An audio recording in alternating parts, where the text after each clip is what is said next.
Hello everyone, and welcome to this video taking a look at a subject that's getting a lot of interest right now, and that is compassionate leadership.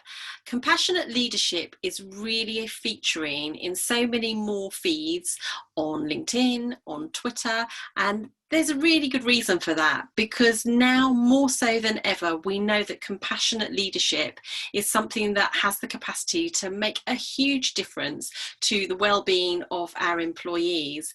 The King's Fund actually has taken a look at the impact of compassionate leadership in the National Health Service, and we know that in an organisation of that size and enormous sort of scope across the UK, it's going to have a really big impact. So let me tell you a little bit more about compassionate leadership. And before I do, I want to start with the end in mind.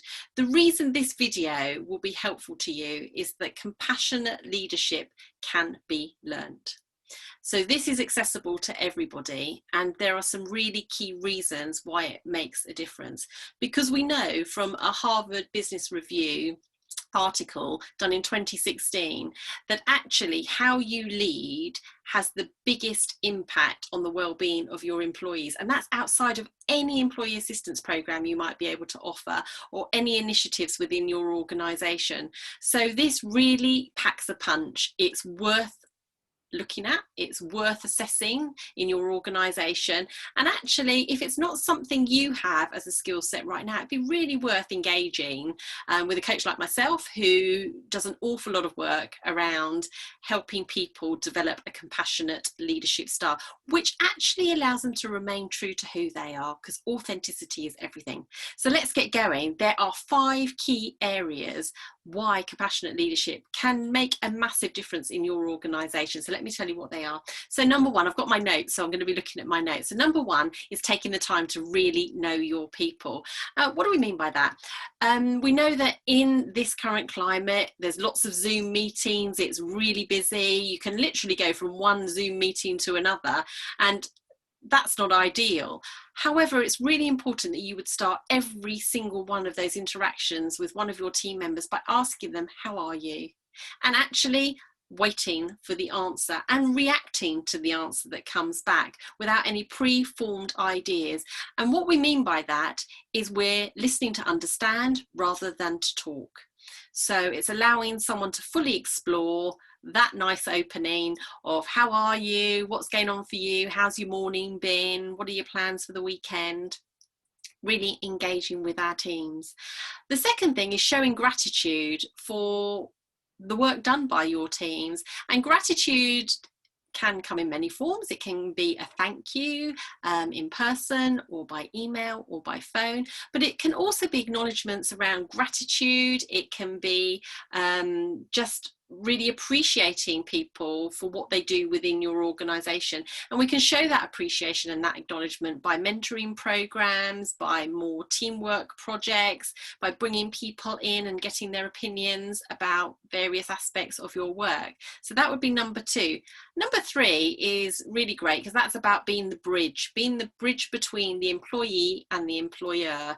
You taking that mantle of being the person who helps interpret the messages from the organisation and also feeds back really important bits of information from the employee back to senior leaders.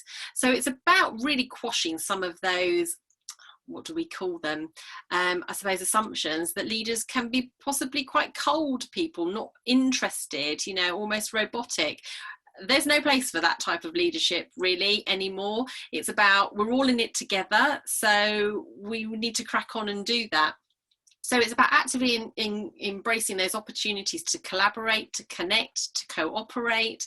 And we know for a fact this type of leadership actually does reduce burnout. It does actually increase engagement of employees and actually improves the culture and productivity of that business, you know. So let's not shy away from that. We need people to be at their best so we can remain productive as companies, we can achieve our goals and results. So, you know, this is a win-win for everybody.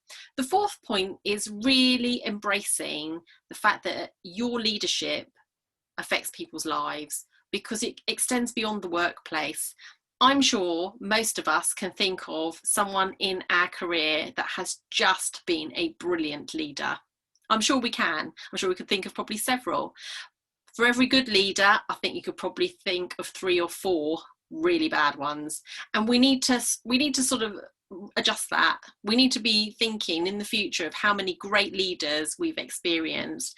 And that can only happen if leaders really buy into this concept that your leadership extends beyond the workplace. Because when we shut the door on our homes or we shut the laptop, the thing we say about our day and the people and our leaders reflects back out to our families and to our friends about actually the sort of organisations we're involved with.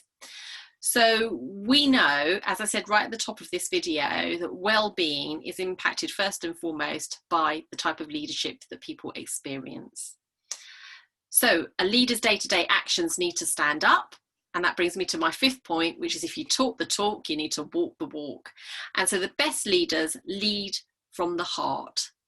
And they can make business decisions. This isn't about being wishy-washy and again moving away from what we're here to do. We're all here to do a job. You can still lead from the heart. You can show kindness, flexibility, support, appreciation. You can empower people to do more because you believe in them and you know they can give more. And you can be a genuinely positive person, the type of person that people feel like, do you know what? I could go to Amantha and I could say something to her, either if I've got a concern or if I've got an idea, or I know if I go to Amantha with this idea or this problem, that's going to have an impact on culture, on our engagement, on how we do our work. So she's the sort of person that I could really go to. So the good news is compassionate leadership is doable. There are 5 easy steps, and those 5 easy steps are: take the time to really learn about your people. Number 2, show gratitude at every opportunity and be authentic with that gratitude. Be creative with it too. Number 3 is be the bridge that links you to your employees. Number 4 is about you reaching that concept of actually your leadership extends beyond the workplace and it actually goes into people's homes. So how you treat people really makes a difference. And finally, if you talk the talk, you need to walk the walk. So a good starting point, if this is new to you and you want to embrace it and you want to have a go, maybe think about how you can show your appreciation for your team today. How can you show more respect? How can you show and acknowledge that you appreciate the work they do? What sort of tools can you use to recognise the great work that they're doing? And above all, how can you show that you care for your team? So I hope you found that useful. If you've got any feedback, I'd love to know how you bring compassionate leadership into your organisation. So thanks for watching.